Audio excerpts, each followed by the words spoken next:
Welcome, ladies and gentlemen.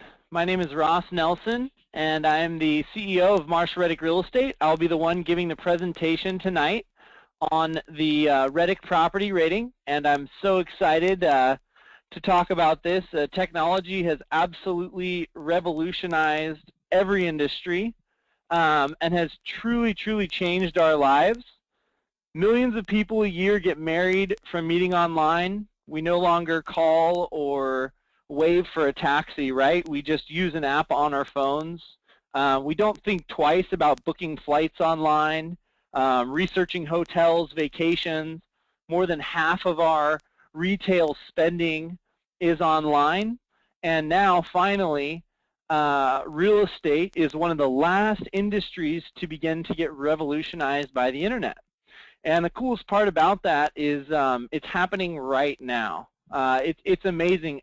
Literally every 12 months, the information and the data that we have access to and the ability to get educated on real estate investing from our house with a laptop and an internet connection, just like you guys are doing tonight, is available. And that information can be very positive or very negative depending on how you use that. And that's really what tonight's presentation is on. I just want to share with you guys how Reddick Real Estate analyzes real estate investments and how we analyze real estate markets. So I want you guys, I truly want each and every one of you guys to earn a ton of cash flow and significantly grow your wealth investing the Reddick way. So I'm going to dive into tonight's presentation. You'll notice on the right there are a chat and question box. There's a lot of people on the webinar tonight, so if you guys have questions, feel free, ask away. If for whatever reason you guys can't hear me, let us know. It looks like based on all the comments, everybody can hear me just fine, but if you guys have questions, at the end of the presentation, we'll be going over as many of those as possible. And yeah, I look forward to spending the next 30-40 minutes with you and going on this journey. So who has read the Reddick Property Rating? So I'm going to do a quick poll, and we'll see. So if you guys just want to take a minute and click on an answer, and then I'll show everybody the results.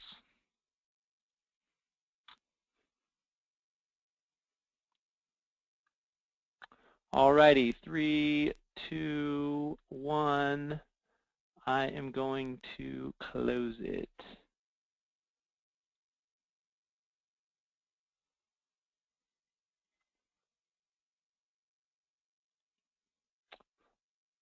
Alrighty, so here are the results. So 29% of people have read it entirely, 6% of us have glanced over it, and 65% have not picked it up yet. If you look at the right of your screen, you'll see a section called handouts, and I wanted to prepare you guys for that. We're going to be going over a lot, and I'm sure you guys are going to be taking a lot of notes. But if you look at the handout section, you'll see a PDF, and that PDF is called the Reddick Property Rating. So what I would highly encourage you guys to do is to download that for the 65% of you that haven't had a chance to read it yet. Is click on that, and then you can go over this later as you're looking at your notes and begin to look at exactly what I've been talking about. Alrighty, so let's dive into this. So how we came up with it. So as you guys know, we're in a lot of different markets, and not only are we in a lot of different markets, we deal with a lot of different rental properties, ranging from $40,000 to $50,000 to $500,000, $1 million, whether they're detached single-family homes, duplexes, fourplexes, or 8-unit apartments. And we have different types of investors. Some investors like to buy with cash, some like to use conventional financing, some are buying with their IRAs and 401ks. Some need cash flow today, and others just want to grow their wealth and utilize leverage and have no intentions of doing anything with the equities in these properties other than passing them on to their heirs. And when you start to look at this, what we were really looking at was, okay, how do we look at each individual market and allow it to make sense to the investor, whether the investor is looking for cash flow or appreciation, duplexes, fourplexes. How can we create a rating system so that we can categorize these in a very simple format with a very complex formula behind it? And so the Reddick Property Rating is what we came up with. And for those of you that have been on our website, and to get on this webinar, you had to do it through our website. So everybody has done that. And if you spent any time in the investments tab looking at properties, you'll notice that ABC rating. And that's what we're going to go over. So there are 4 ways to profit in real estate. So the first and most common that everybody always talks about, right, is cash flow. Next, which is what really makes us wealthy, is the appreciation. So over time, right, we always say, I wish I could have bought property at the prices my grandparents paid. And I think everybody forever will always say that if you're in the right markets. Next is principal paydown. And the 4th is tax benefits. So I have a question for you guys. Which profit center is most important in real estate investing? So let's take a minute. Let's have you guys answer that, and then we'll talk through it.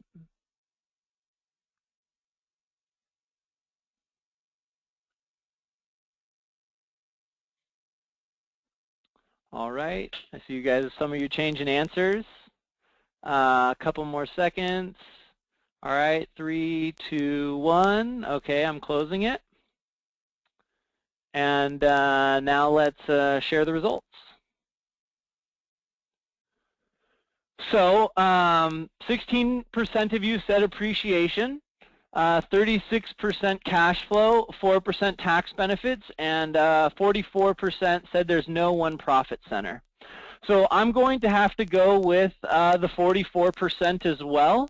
There really is no one profit center that is the most important. So when we're looking at a real estate investment, we have to look at all 4 of these variables. Cash flow is important, but it's not any more or less important than appreciation.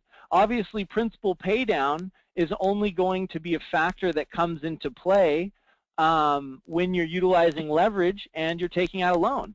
But with that said, what a great way to grow your wealth and to not factor in principal paydown as you're paying down that loan over time, which so many of us have seen, right? Even with our own homes, you buy your home, you move in, and a blink of an eye, 10, 15 years goes by, and you have hundreds of thousands of dollars in equity.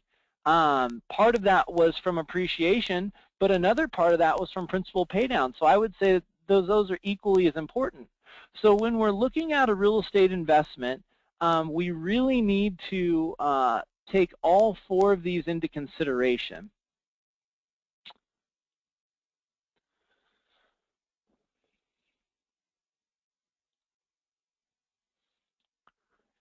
Alrighty.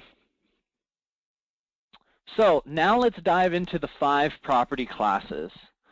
So the most important reason, or the main reason we want to understand each property class and be able to identify where a property falls is because of the tenant.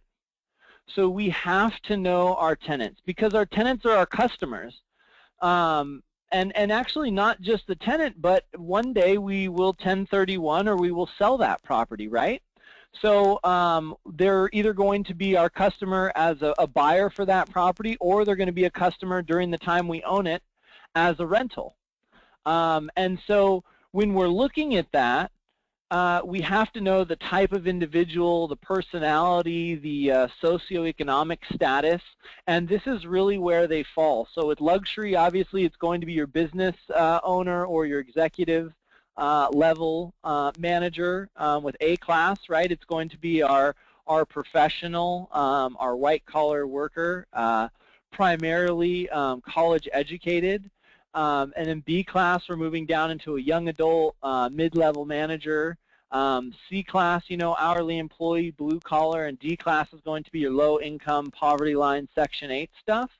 And none of these are good or bad, they're just different. And it's important to know in making those decisions. So now we want to determine the property class. So this is what was really unique. So when you're interested in buying an investment property, one thing that technology and the internet has done for us is it hasn't limited you to your backyard. So, you know, 40s, 50s, 60s, 70s, you would never go buy a property that you couldn't go and kick the tires and walk around the neighborhood and actually see the property, right? Google Maps and Street View and greatschools.org and all these wonderful resources, and even email, right, didn't exist back then. Where today, it's very easy to manage property, whether it's, you know, 5 miles away or 500 miles away or 5,000 miles away. And so what we were having trouble with was people were trying to compare different markets. So they were trying to compare Orange County to LA, to Indianapolis, to Phoenix, to Vegas, Austin, Houston, Dallas. And in trying to compare those markets, it was very difficult to understand the neighborhoods. And so what we did was we sat down and we were really trying to figure out how can we know, based on a purchase price, what type of tenant a property will fall under. And this is the scale that we've created, and it's absolutely amazing. It's actually just ridiculous how accurate it is. So the 100% that you see, I'll highlight that for you guys. This 100% right here, that's going to be your median sales price for that market, for that MSA, right? So that right there is going to be your median sales price, and we'll go over that. So as you go higher or lower than your median price, your tenant quality will get better or it will get worse. So what you would do is, let's say the median home price was $100,000. We would know that, okay, that 100% for that detached single-family home is $100,000. Now, a home in that market that's $80,000 would fall right in that B/C class border, and we'll talk about that later in the presentation in regards to borderline properties. And a property that's $130,000, right? On this particular scale, assuming the median home price is $100,000, that 130 price point would fall between luxury and A class. And so we'll be able to see that in each of the markets.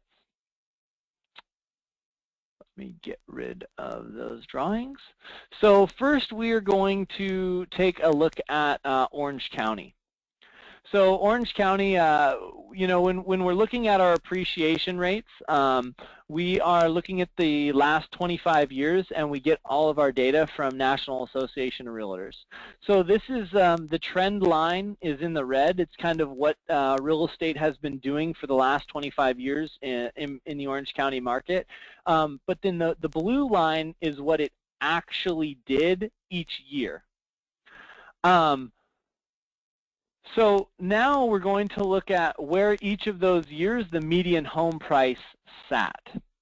So for 2014, we can see down at the bottom there, the median home price was $687,000. So what we do is we're going to go over and look at this property class scale, and we know that this 100% mark, right, is this median home price.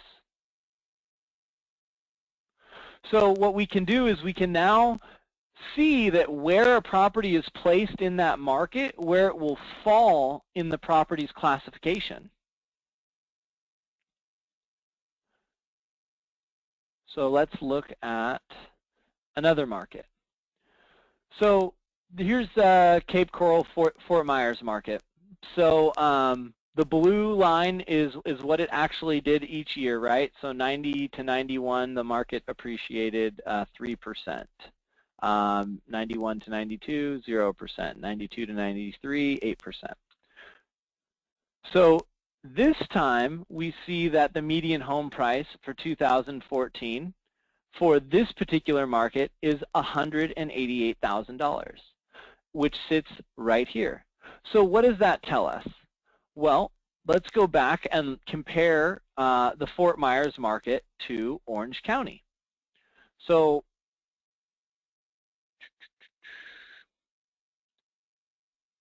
if we can see here that 687 is an A-class property in Orange County, that's going to tell us in Fort Myers that $188,000 is that same median price. So you're going to get the exact same type of tenant in the same type of neighborhood, right? In the same type of school district with the same crime rates in Fort Myers for a property that costs $188,000 as you would for a property in Orange County that cost $687,000. So that's why it's so important when you're looking at each market to know your tenants and why the price points are so telling. And as prices go up and as prices go down, based on the year, that property will fall on different areas of the property class scale. So if we go back and we look at, say, 2010, right? So we can see right there for Fort Myers. In 2010, the median home price in the Fort Myers MSA was $88,000. So in 2010, we could buy in the same neighborhood for $88,000 as we could in 2014 for $188,000. All right, let's take a look at one more. So Indianapolis.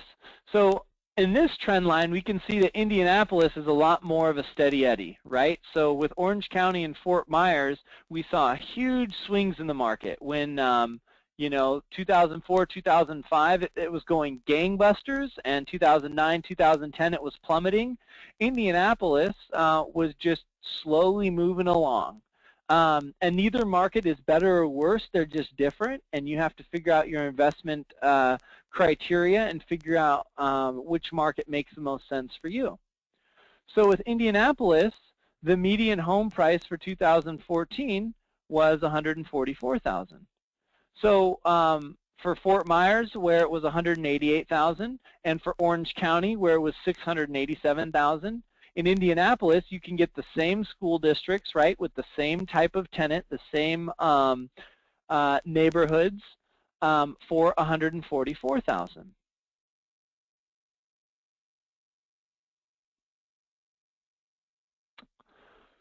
So this is a really, really important piece of the puzzle. Now, as we know, markets don't just consistently go up 3 or 4% a year. A lot of markets, especially in the sunny states, have booms and busts based on the cycle.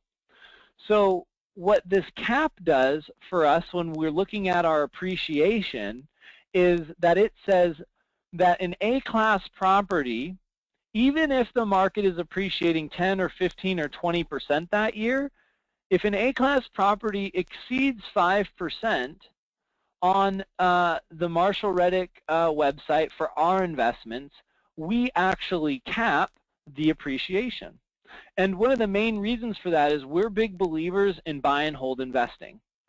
So what a lot of people do, for better or worse, I think for worse, is they tell you that, oh, the market's going up 10%. And so they say, okay, well, if the market goes up 10% for the next 10 years, my property is going to go up, over 100% in value. But realistically, what a market ends up doing is, and we can go back and look at this, is it will, as you can see, it'll go up 4%, 3%, 0, 8, 1, 0, 1, 9, and then all of a sudden we get to 2003, 2004, right? It goes up 28%, 7%, 14%, 23%. So if we don't cap it, then we also can't anticipate the down years. So 6%, 39, 43. So when we put a cap on it, it allows us to track it a lot more steadily. And that's also why we put a floor. So we put a floor at 0. So next is the appreciation adjustment. So in any market, regardless of the market, what you'll always notice is higher class neighborhoods, higher priced properties will always appreciate more in terms of percentages than lower class properties. That's not good, that's not bad, it just is what it is. Now on the flip side, what you'll see is towards the lower purchase prices and the lower quality of tenants, you get higher cash flows. So what we do with the appreciation on any given property is we take that market's average annual appreciation over the last 25 years, and then based on the property class, we adjust it. So for A-class properties, we adjust that percentage up 0.5%. For B-class, we keep it the same at exactly what the average appreciation was for that market over 25 years. And for C-class, we actually decrease that property's appreciation rate by 0.5%. Now, things that matter. Okay. A lot of times people tend to focus on the things that matter very little when they should be focusing and knowing what's most important. So whenever you're buying property, what's really the most important thing is what your price point is for that property, how much you're paying per square foot, what are the school districts, what are the crime rates for that. And the reason I say that is because it's always going to be cheaper to renovate a house than it is to renovate a neighborhood, right? So we can change the things that matter very little, but we can't change the things that matter most. And when we're determining property class, what first we look at is the price point. Then, once we've determined where that property falls on the scale based on the price point, if we get a property that's on the border, now we're going to look at things that matter very little. So when we get a property that's on the border of, I'm not sure if this is an A or B class property, it just sits right there in the middle, or I'm not sure if this is a B or C class property, now we're going to look at, okay, how old is the property? How big is the property? Right? What is the condition of the property? And I'll give you an example of that. So let's just use the number 100,000 because it's a very easy number for all of us to grasp, and it makes it easy for me to do it in my head. So if we're saying that the median home price is $100,000 for a market, we know that that's going to sit at the 100% mark. So in knowing that, we're going to have two different properties. Now let's say that both properties appraised for $100,000. One property is a 4-bed, 2-bath home, 5 years old, completely renovated, great condition, granite countertops, tile floors throughout, beautiful landscaping. There's not a thing that needs to be done. Right? And the second property that appraised for $100,000, both in the same market, right? It's a 2-bed, 1-bath, and the property's 40 years old. And it actually needs a lot of TLC. Now, both properties have $100,000 value. So what we need to ask ourselves is, well, are they A or B class properties because they're right on the border? And the way that you answer that question is there a way for the things that matter very little to add more value to the property? So what I mean by that is, can we increase the size of the property, right? Can we renovate the property and bring it back to a better condition? So obviously with the 4-bed, 2-bath, that's rent ready, that has beautiful landscape, that property is going to be stuck at that $100,000 price point. There's really no additional value that we can add to it. So I would say that the newer, bigger, nicer property that's $100,000 would be a B-class property, where the smaller, older, needs a little elbow grease, right? TLC, some fix-up property that's $100,000 would actually be an A-class property. And the reason for that is because once you do the addition or once you do the renovation, right, and you make that property a lot nicer, the value is going to go up significantly on the property as well. So now that $100,000 property that needed a lot of work, once it gets the work, it's not going to be worth $100,000 anymore, right? It may be worth $120,000 or $140,000, which would bump it up into a higher property class. And if you guys have questions on that, feel free to ask away. So rules for remodeling. Now, when you're remodeling a rental property, I hope that you do it very differently than your own home.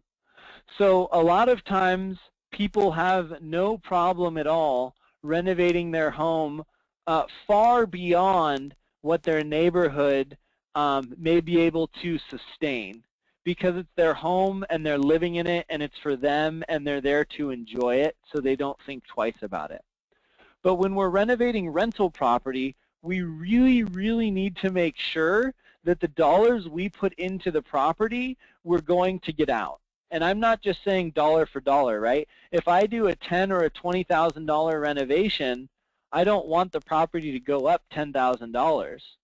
So the rule of thumb that we use in looking at a property in determining its value is, if you have a $100,000 property that needs $10,000 in renovation, you would take the $10,000 and you would multiply it by 1.2. So it would actually be $12,000. So you would take $100,000 plus $12,000 and would give that property value of $112,000 when we're placing it on the property class scale to see if that property is luxury A, B, C, or D. And then with renovations that are greater than $10,000, we're going to be looking at focusing on areas of the home and doing aspects of the home that increase it by 1.5.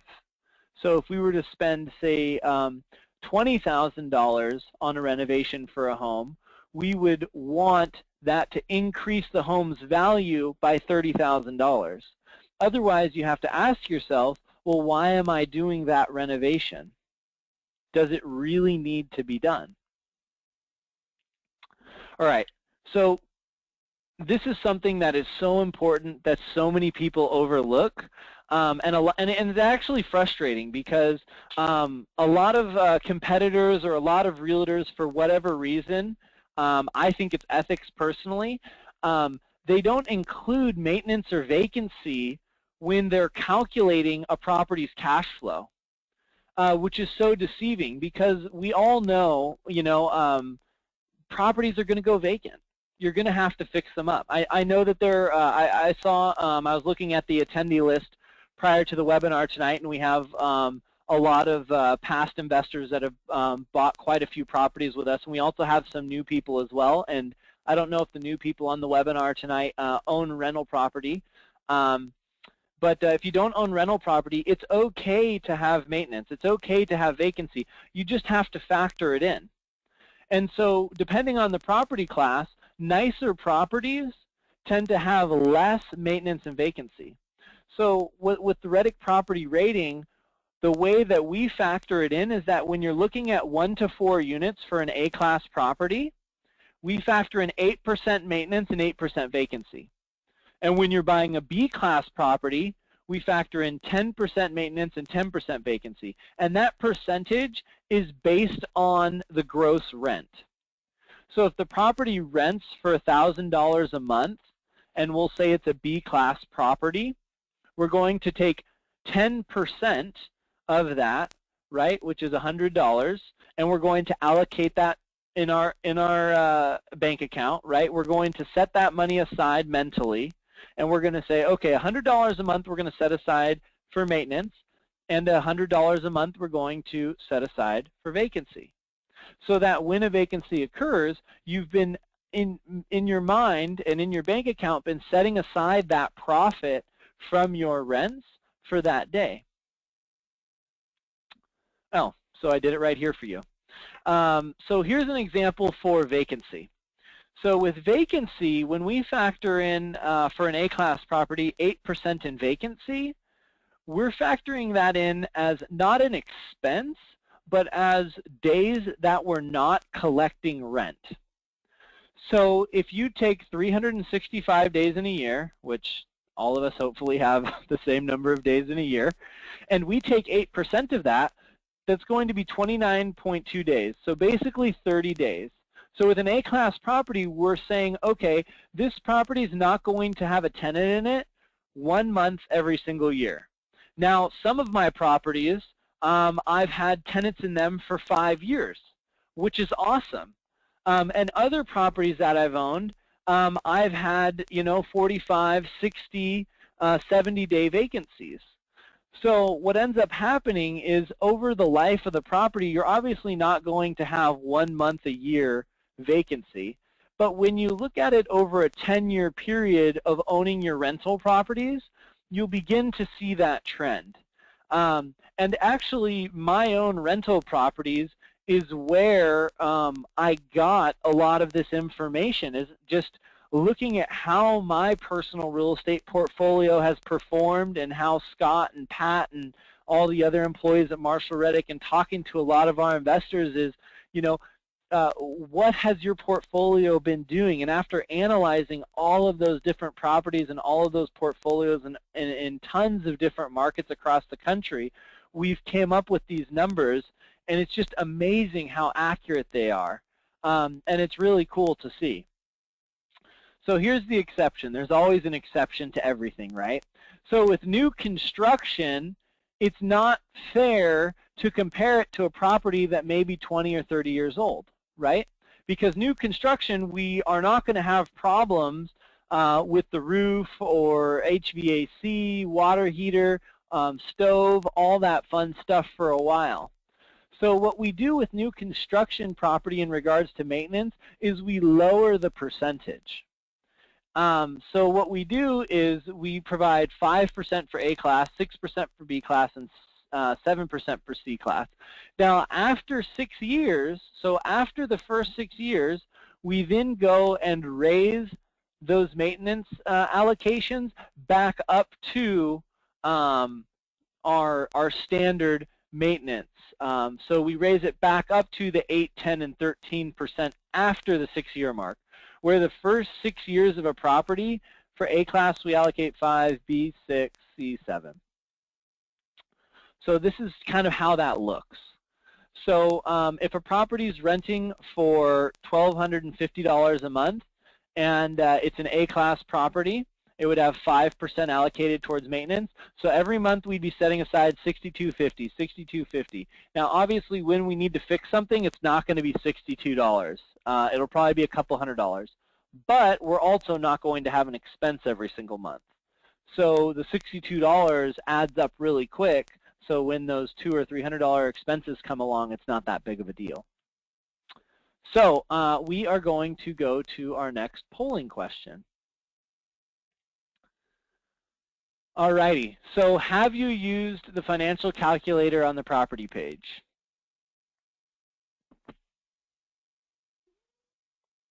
Alrighty, I'll give you guys a couple more seconds. All right, 3, 2, 1, results are in. Alrighty. So 30% said yes and 70% said no. So this is an amazing tool for you guys, and in my opinion, I think this really sets Marshall Reddick apart from everyone else. is that we make this so simple and so easy for you guys. And not only that, we tell you how we got the cash flow. We tell you how we got the return on investment. And if you disagree with us, the best part is that you can make it your own. So when you ever see a box like this, whoops,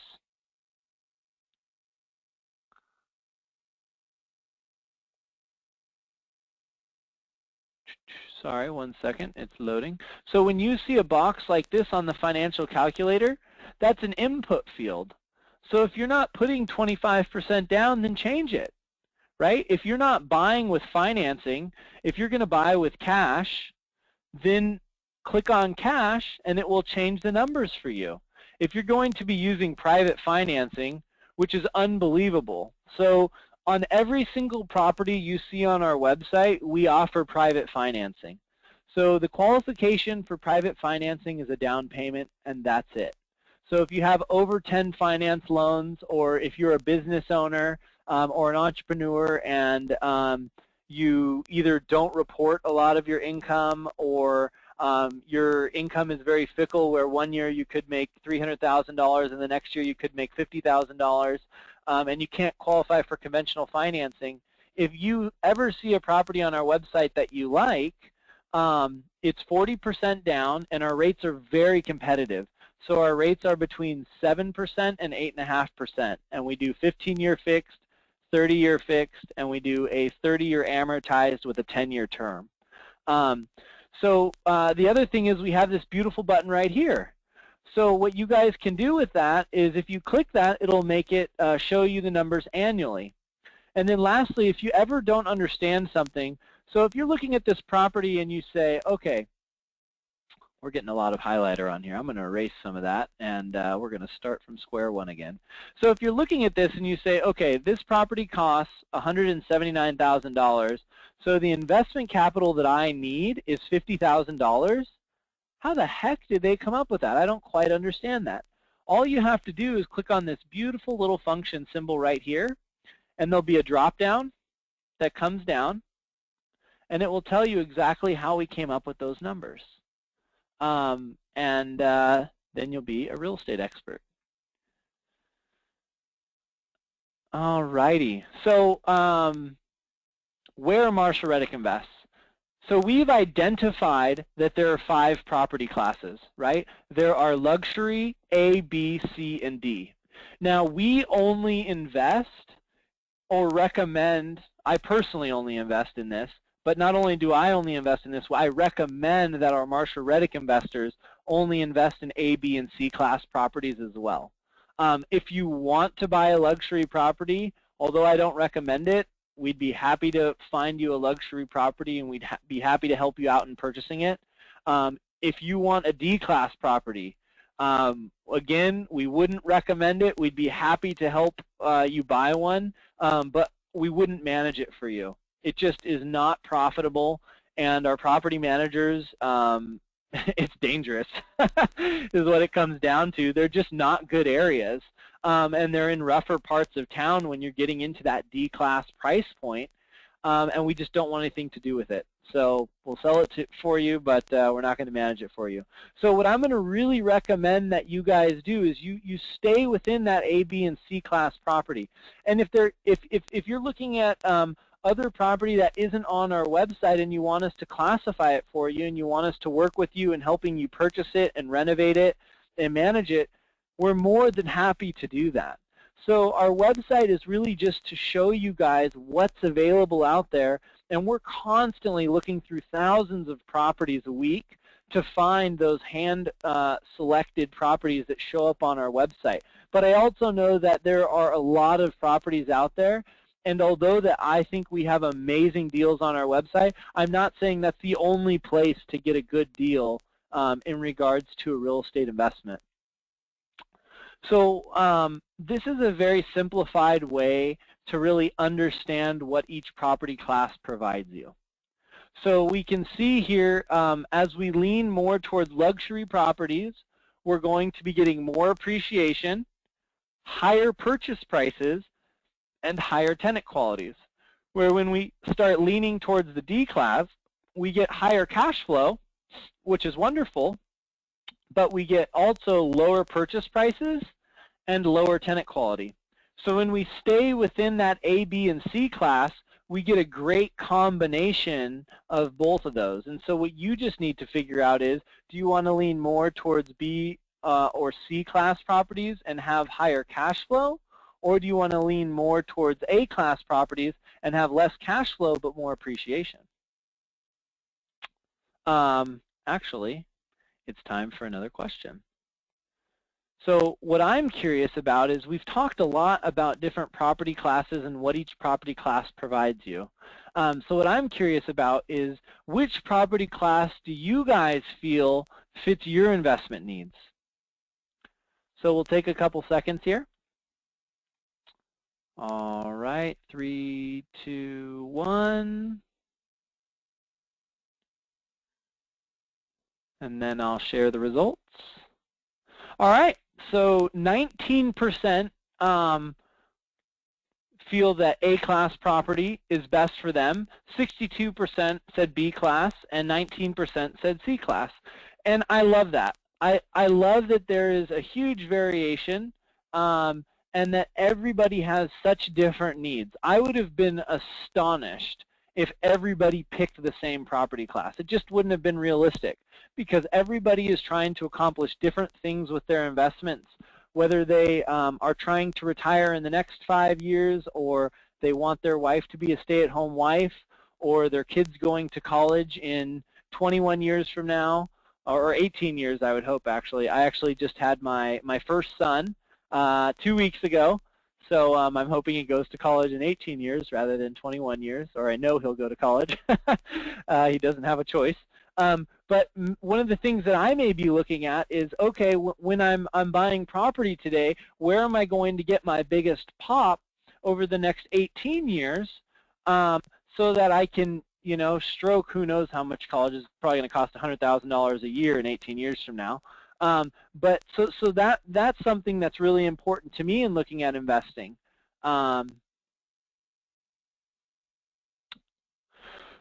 So this is kind of a cool report. So for those guys that just love numbers and love reports and are very analytical, so what we did is we ran a report across all of our properties on the website, and we did it using conventional financing. And what we said was, okay, where do they fall on average for our cash-on-cash return, and where do they fall on average with our annual return on investment? And you can clearly see that A class is going to have lower cash-on-cash return, which means less cash flow, where C class is going to have higher cash flow.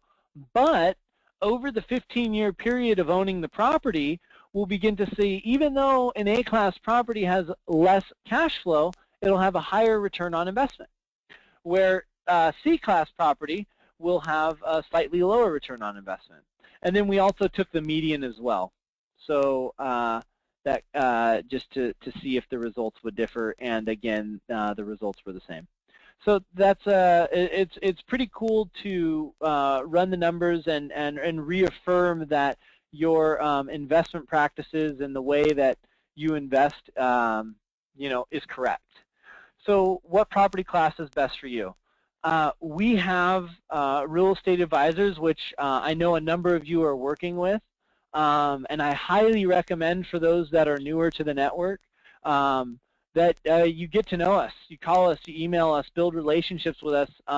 We'd love to learn more about you. We would love if you have any questions, or you didn't quite understand something, or you have an idea and you're not quite sure, and you want to run it by someone that owns rental property and that understands investments, call us, email us. We would love it. This is what we do. Seriously, there is nothing more exciting to me, as weird as this sounds, is just talking about real estate investments and making money. I genuinely enjoy it. So yeah. So last question here. How do you mathematically measure the success of each investment? So the mathematic reason is return on investment, but we all know that that is not the only reason you invest in something. And I can give you an example of that. So if I said I have an investment for you that's going to make you 100% on your money every year, and you will be a multi-millionaire. And the initial investment is $100,000. The only catch is that I don't pay you your profit for 200 years. Now, obviously, the return on investment, 100% a year, that's amazing, right? How could you turn that down? Well, in 200 years from now, I don't think that all the money in the world is going to mean very much to us, right? So we can't just go strictly on the return on investment. So when I'm looking at investment, and when Marshall Reddick investors are looking at investments, we should really be looking at our cash reserves. We should be looking at our passive income, right? How much we're going to be making a month on that. And then we look at return on investment. And we don't just look at return on investment, but we look at the return on investment with as little work as possible. And what I mean by that is, if you have $1 million to invest, it may not be the wisest decision to go out and buy $20,000, $60,000 properties, because you just bought yourself a full-time job. Where if you only have $120,000, that may be an amazing investment for you, is to go out and buy 2 $60,000 properties. So what you need to look at when you're investing is, yeah, the return on investment is important, but how much time are you going to have to put into it as well? So that's what I'm going to leave you guys with. We'd love for you guys to call us. We'd love for you guys to email us if you guys are in Orange County or LA or San Diego or even the Bay Area if you want to fly out. You know, we'd love for you guys to visit us. We have a lot of questions, so I'm going to dive into some of those, and yeah, if you guys have questions as I'm answering these, feel free to type away. Let's see here. Can you please explain what percentage? Okay, so the question is, can you please explain what percent I should calculate for new construction after 5 years for maintenance? So when we were going over the maintenance allocation for new construction versus properties that are older than 6 years, so it actually would be years 1 through 6, the way that we look at that is, I'm going to do A-class property because it's just fresh on the top of my mind in regards to remembering the numbers. So we allocate 5% for the first 6 years. So year 1, we set aside 5% of the rent. Year 2, we set aside 5% of the rent. Year 3, 5%, 4, 5, and 6. But when we get to year 7, it's no longer a new construction property. So now we're going to begin setting aside 8% of the rent for that. Congrats on your new baby. That's not a question, but I'm very excited as well. So thank you very much. Is this presentation recorded? Yes, this presentation is recorded. If you go to our website under the Education tab, and you go under recorded presentations, you'll actually see all of the webinars and online seminars that we've done. We record them all, and then as we update them, right, because we, you know, I don't want to have seminars up there from 10 years ago because the information will no longer be relevant. So we try to really keep those up to date, and we really don't let a presentation go more than 6 to 8 months so that we give you guys the most current information. Okay, so here's another great question. Can you please explain the difference between cash-on-cash return and return on investment? Great question. Okay, So cash on cash return first, and if you guys have a pen and paper in front of you, it would be very helpful to write this down. So I'll give you a couple seconds. All right, 1, 2, 3. Okay, everyone has their pen and paper. They're running, I'm sure. Okay, so cash on cash return.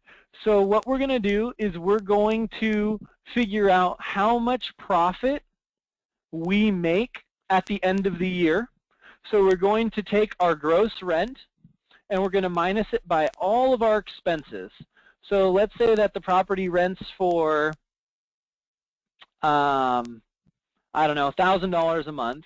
And after we pay our mortgage and our property manager and our leasing fee and all that stuff, we have $5,000 left at the end of the year. So that's our profit. So we're going to take our profit and we're going to divide that by the amount we invested. So let's say we invested $50,000. So if at the end of the year we have $5,000, we would then divide it by our investment, which is $50,000, which would give us a 10% cash on cash return. Now, return on investment. Return on investment is slightly more complex. It's not difficult. It just takes in a couple different factors. So remember at the beginning of the presentation when we talked about the 4 profit centers of real estate? So with return on investment, we have to factor in all 4 of those. So the first one being cash flow, right? And that's what we use for our cash on cash return is we use the cash flow. But if we got a loan on that property, right, we're also going to take into consideration the principal pay down. So maybe we made $5,000 in cash flow for the year, but we also made $4,000 in paying down the loan. So that's just as much profit as, you know, the cash flow. It's just that we aren't able to access it. And the other one, appreciation. So if you bought a property for $200,000 and the next year it's worth $220,000, you made $20,000 even though you didn't get to realize it by going to a restaurant or going to a car lot and spending that $20,000. And then lastly is the tax benefit. So the tax benefits of real estate are absolutely fabulous. It is truly the reason why the wealthy just continue to compound and get wealthier and wealthier is because they're not playing by the same rules, because they're taxed in a completely different manner on their investments. So what we do is we take all 4 of those profit centers, and then at the end of the investment, so let's say in 15 years from now, when you sell the property, we figure out how much cash flow we made over the 15 years. We figure out how much we paid down the loan over the 15 years. We figure out how high the property went up in value, and we add all those profit centers together, and then we divide that by our original investment. And then you usually annualize it. So you're going to divide that by the number of years you held the property. So for that example, I gave 15 years. Now, if you go on the website, the other thing I showed you guys was the financial calculator. On any of those fields, if you don't understand it, you can look to the right, and you'll see that F. That F is a function symbol. So that'll actually give you the math formula that we used to calculate that. What's your name? My name's Ross Nelson. I actually have worked at Marshall Reddick Real Estate since 2009. I'm the CEO now. I started out as account manager, so I worked with all of our property managers, all of our regional reps, all of our contractors in each market, and I did that for 2.5 years and working with our investors on their investments. And then I got the honor of getting moved up to Director of Operations. And in that role, I took a small step back from the day-to-day working with investors and really started working on the business. Marshall of Marshall Reddick is in his mid-70s now, And one of the things that the company didn't put a lot of attention on was the technological infrastructure in regards to you know, electronic file folders and CRM and a website that's very easy for you guys, obviously, to register for events and you know, look at properties. So I spent a lot of my time building that up. And then last year, I actually had the amazing opportunity of purchasing the company with another employee, Scott Pastel, who had been working here for I think 10 years at that point. And so we had worked together the last 6 years, and it was just an amazing opportunity for us. So that's who I am and a little bit about me. You know, I own multiple rental properties. I own multiple mortgages and trust deeds. And so a lot of this stuff is not just me reading from a textbook. I mean, we're doing this day in and day out, and it's a ton of fun. And we're working with you guys and buying and selling rental properties as well, and we have a great time doing it. So I think that's really important in working with you know, property managers and realtors and getting investment advice is, you know, if they don't own rental property, I don't know. I would be a bit confused why. You know, do they not believe in the product, or, you know, what's the reason for that? I just think that's really, really important. And you guys, in all aspects of your industry, right, you can read a book, but until you actually do it, until you actually go out and buy a rental property and manage it for, you know, 6 months or a year, you'll learn more in that 6 months or that 12 months actually owning your first rental property than spending 1,000 hours reading books and webinars and all that fun stuff. Not that I don't recommend doing that. Even when you own rental property, I just, you know, just continue to learn and do personal development and growth. But yeah, it's awesome. All right.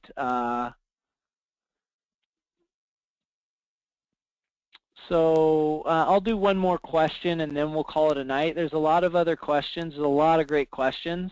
But we will get back to you for the questions that I didn't answer tonight. I'll make sure that one of our real estate advisors follows up with you this week and gets an answer for that. Let's see. Let's get a good one.